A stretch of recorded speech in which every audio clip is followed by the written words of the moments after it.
Good morning, Alex and friends. I'm Grace. Today is Sunday, March 8th, 2026, and you're listening to Alex's News.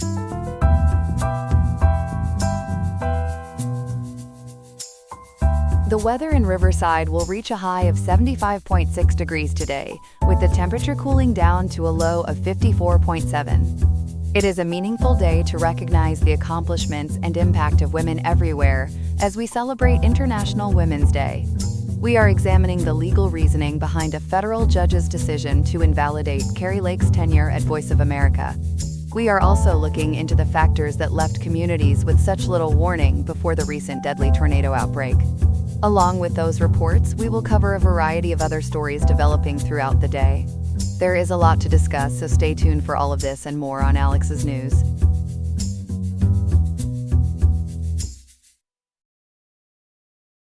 Good morning.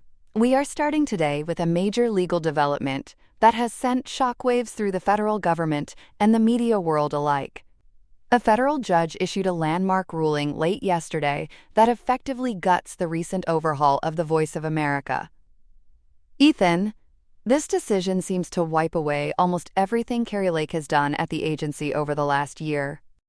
That is exactly right, Grace. Judge Royce Lamberth handed down a 17-page opinion on March 7th that essentially hits the reset button on the entire organization. According to reports from WCNC Charlotte, the judge ruled that Lake's leadership was a violation of the law because she was never actually confirmed by the United States Senate. So she was making these massive changes without having the legal authority that usually comes with a Senate-confirmed role? Precisely. The court found that the administration's attempt to give her chief executive officer powers through internal orders was basically an end run around the Constitution. The Associated Press reports that Judge Lamberth called this an unlawful effort to make Lake the boss in every way except for the official title. Since the judge declared her actions null and void, what does that mean for all the people she fired or the offices she shut down? It creates a massive logistical challenge for the agency starting right now on this Sunday morning. NPR is reporting that the ruling reverses the layoffs of more than 1,400 journalists and contractors who were let go during her tenure. These are people who were part of a network that used to broadcast in 49 different languages before Lake cut that number down to just 6. It is hard to imagine how an agency recovers from losing that many people and that much reach in such a short amount of time. Did the judge specifically address why she was making those cuts in the first place? Lake always maintained that she was just trying to eliminate government waste and cut through what she called a bloated bureaucracy. However, the Washington Post reports that the judge found her methods ignored the statutory firewall designed to keep the Voice of America independent. That firewall is a legal protection from 1994 that is supposed to keep the newsroom from becoming a megaphone for whichever president is in the White House. That independence is really the core of their mission, so I imagine the staff felt like that firewall was being completely knocked down. Who actually stepped up to take this to court and challenge her? The lawsuit was actually led by 3 prominent journalists within the organization, including White House Bureau Chief Patsy Widakuswara. They argued that the administration was trying to turn a neutral news outlet into a propaganda arm for the executive branch. As noted by the Los Angeles Times, the journalists felt they had a legal duty to protect the accuracy and objectivity required by the agency charter from 1976. I know there was also a lot of talk about a specific deal Lake made to bring in content from a very partisan news network. Does this ruling put an end to that partnership as well? It does. One of the most controversial moves Lake made was brokering a deal to carry programming from the One American News Network on federal airwaves. She claimed it was a way to provide more options for viewers, but critics saw it as a clear attempt to broadcast pro-administration talking points. Since the judge ruled all her actions between July and November of last year are void, that deal is now legally dead. Aside from the personnel and the programming, there were also some pretty significant financial shifts that were happening behind the scenes. Did the court weigh in on the funding that was being held back from other international networks? Yes, the ruling also reverses the decision to withhold money from sister networks like Radio Free Europe and Radio Free Asia. According to CBS News, The judge's order means the agency has to stop blocking those funds and allow those organizations to resume their normal operations. It is a total reversal of the financial squeeze Lake had been applying to the entire United States Agency for Global Media. It sounds like a complete victory for the journalists who sued, but I can only imagine how Kari Lake is reacting to being told her entire tenure was illegal. She did not hold back in her response to the news late last night. Kari Lake said, quote, "This is a bogus decision from an activist judge who is trying to stop us from bringing accountability to a broken system," end quote. She insists that government-funded media should naturally reflect the views of the person the American people actually elected to lead the country. While she is calling it bogus, the groups that advocate for journalists seem to be viewing this as a major win for the First Amendment. They certainly are. Reporters Without Borders issued a statement calling the ruling a victory for the rule of law and the fundamental principle of a free press. Similarly, the legal group Democracy Forward told reporters that this was a necessary win in what they described as a broader fight against autocratic tendencies in the government. You mentioned those 1,400 workers who are technically supposed to have their jobs back today. How does the agency even begin to process that many people returning at once? It is going to be a total mess for the human resources and payroll departments in the coming days. These people need their security clearances restored and their access to government buildings and computer systems turned back on. NPR points out that many of these journalists were from the Persian language service and were laid off right as major conflicts were heating up in the Middle East. It seems like a very strange time to be cutting reporters who specialize in such a critical region of the world. That was one of the biggest ironies cited in the reports following the decision. While Lake claimed she was saving money, she also killed a lease for a new headquarters that experts say would have saved taxpayers tens of millions of dollars over the long run. It makes the argument about efficiency much harder to sell when the math does not seem to add up. So what happens next? I can't imagine the administration is just going to let this ruling stand without a fight. You are right about that, and we are expecting things to move very quickly over the next 48 hours. KTVB reports that the Department of Justice is already preparing to file an emergency motion for an administrative stay with the appeals court. If they get that stay, it would pause the judge's order and keep the layoffs in place while the higher court reviews the entire case. So those 1,400 people are essentially in a state of limbo today while the lawyers battle it out? Exactly. They're in this position of uncertain vindication where they have a court order saying they should be working, but they might not be able to get through the door tomorrow morning. It is a high-stakes waiting game now to see if the D.C. Circuit Court of Appeals thinks Judge Lamberth went too far, or if his ruling is as solid as it looks.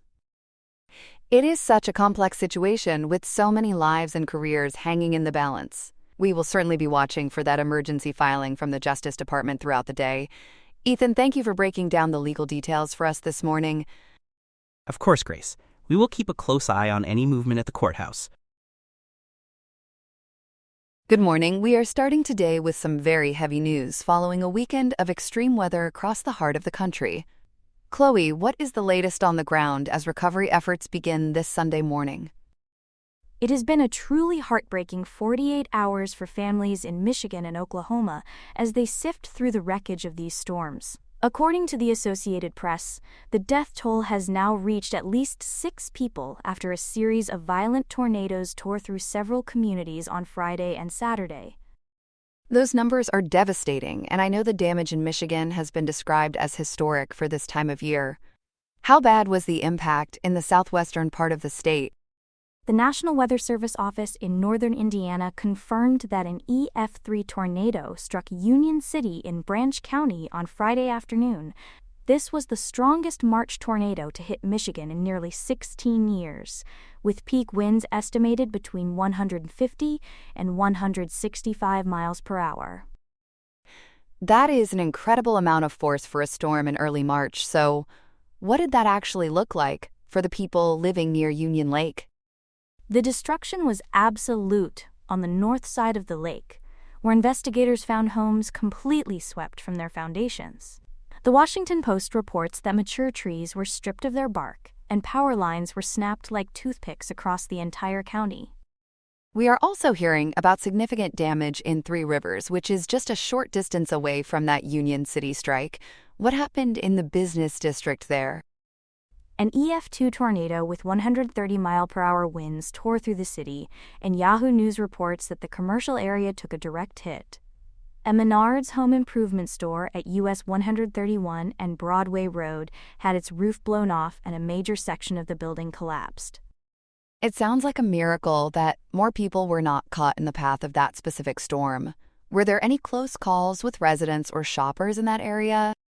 There was a terrifying moment for a local resident named Ashley Steele, who was trapped in her car in an Applebee's parking lot during the height of the storm. She told reporters that she watched as the tornado tossed nearby vehicles, and she said, quote, "I was afraid for my life," end quote, though thankfully she was confirmed safe this morning. That is a relief to hear, but we know the outcome was much different for a young boy in Cass County. Can you tell us more about what happened to 12-year-old Silas Anderson? This is perhaps the most tragic story from the weekend, as young Silas was inside his family's home near Edwardsburg when a tornado struck on Friday.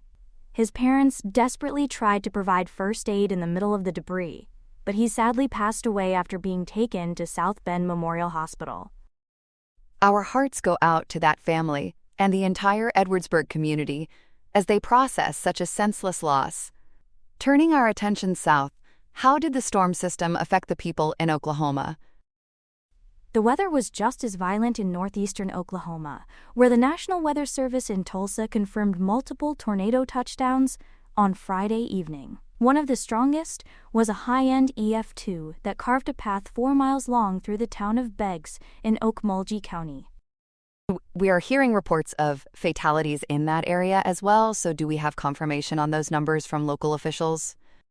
CNN is reporting that 2 people were killed and 2 others were injured when that tornado struck a home just north of Beggs. It was a very fast-moving system that left residents with almost no time to reach their storm cellars before the impact. And it sounds like the damage extended right into the city of Tulsa itself, even if the loss of life there was fortunately lower. What are the residents there seeing this morning? While no one was killed in the city limits, NPR reports that the Tulsa Tech Peoria campus suffered significant structural damage with wreckage strewn across the grounds. Residents like Carlos Lawrence and Miranda Turner have been out since sunrise, surveying neighborhoods filled with downed timber and mangled fences. With so many people displaced and homes destroyed, what kind of help is being mobilized for these survivors right now? Recovery efforts are in full swing this morning, and U.S. News and World Report highlights that hundreds of volunteers have already arrived with chainsaws and heavy machinery. In Michigan, the Riverside Church in Three Rivers is serving as the primary American Red Cross shelter, providing hot meals and a place to sleep. It is always inspiring to see neighbors stepping up, but I understand there is also some major nonprofit and corporate support arriving on the scene. Who else is involved in the cleanup? The Salvation Army and a group called Disaster Relief at Work are going door to door to check on residents who might be trapped or in need of supplies. Meanwhile, Consumers Energy has deployed a mobile command center to Union City to coordinate the massive job of restoring power to thousands of homes. While the focus is on recovery today, there is a growing conversation about how much warning these people actually had. Why are some residents saying they were caught off guard? There is a significant amount of controversy brewing because many people in the Union Lake area reported having only 2 to 5 minutes of lead time. The Washington Post notes that the Storm Prediction Center had originally designated that part of Michigan as only a Level 1 marginal risk on Friday morning. That seems like a massive gap between the forecast and the reality of an EF3 tornado hitting the ground. Did the computer models just fail to see this coming? That is exactly what experts are looking into, as high-resolution models failed to predict the discrete and violent supercells that formed so quickly. Some meteorologists cited by Fox Weather believe this might be linked to staffing and budget contractions at NOAA over the last year. Are you saying that administrative changes or budget cuts might have actually impacted the data that forecasters rely on during these events? It appears that way. as reports indicate there were fewer weather balloon launches and a reduction in critical ground truth data during the 2025 and 2026 fiscal years. This led to what experts call warn on detection alerts, which often only trigger once a tornado is already visible or on the ground. That is a sobering thought for anyone living in a storm-prone area, and I imagine the state government is looking for answers as well. Has Governor Whitmer taken any official action yet? Governor Gretchen Whitmer officially declared a state of emergency on Saturday for Branch, Cass, and St. Joseph counties to help streamline the recovery process. This activation of the State Emergency Operations Center allows the Michigan State Police to assist local crews with security and clearing the roads. We know a state declaration is the first step, but will there be federal assistance from FEMA coming for these families anytime soon? As of this morning, Michigan is still in the preliminary damage assessment phase to see if the destruction exceeds what the state can handle on its own. While a formal request for federal aid has not been made yet, it is widely expected once the full scale of the structural loss is documented. It sounds like a very long road ahead for everyone involved, especially with the threat of more weather later this week. Thank you, Chloe, for that comprehensive look at the situation this morning. You are very welcome, Grace, and we will continue to monitor the situation as more details from the damage surveys come in. Here are some other headlines. Starting in the East, Chinese Foreign Minister Wang Yi is hoping to turn over a new leaf, or perhaps a new Great Wall, by declaring 2026 a landmark year for relations with the United States. He is striking a wonderfully conciliatory tone ahead of a highly anticipated summit between President Xi Jinping and President Donald Trump later this month.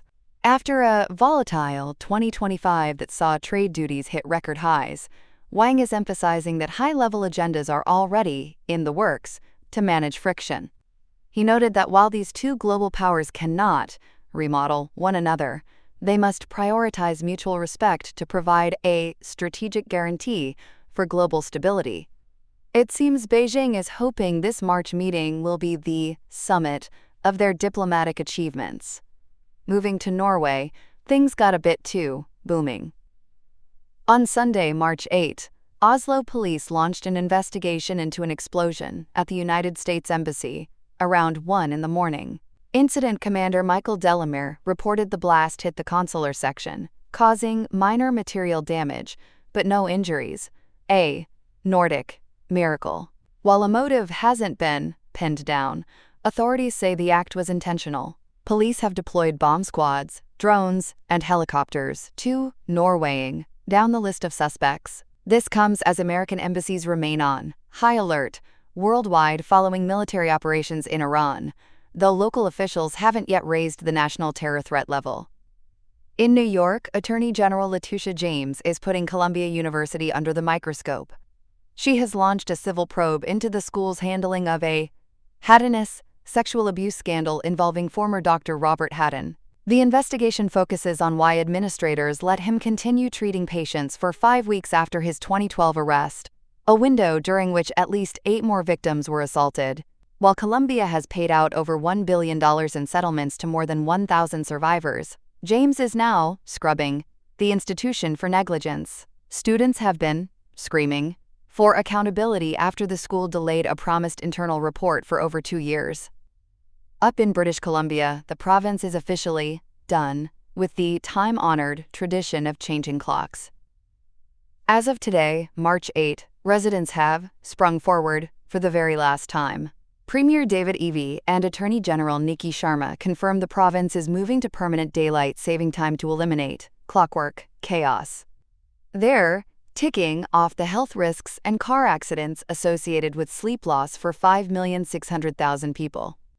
Although they waited to align with neighbors, officials are done waiting on the United States. By November, they will be 1 hour ahead of Washington and California, which might make cross-border business feel second-rate. Finally, a cracking report from NPR has scrambled the fertility industry in India. The Human Egg Sellers investigation reveals a black market where marginalized women are exploited.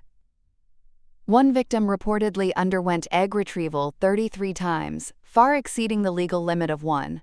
Police arrested 7 individuals, including Dr. Amol Patil, for operating unauthorized facilities. To stop this shell-shocking fraud, the government is now making digital identity verification mandatory for every donor.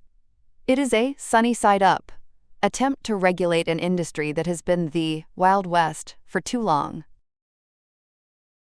That's all we have for now. Today's episode was made by Alexander King with Claude Opus 4.6, Gemini Pro 3.1, Gemini Flash 3, and Google Cloud Text-to-Speech. I hope you have a great day. I'll see you tomorrow, Alex.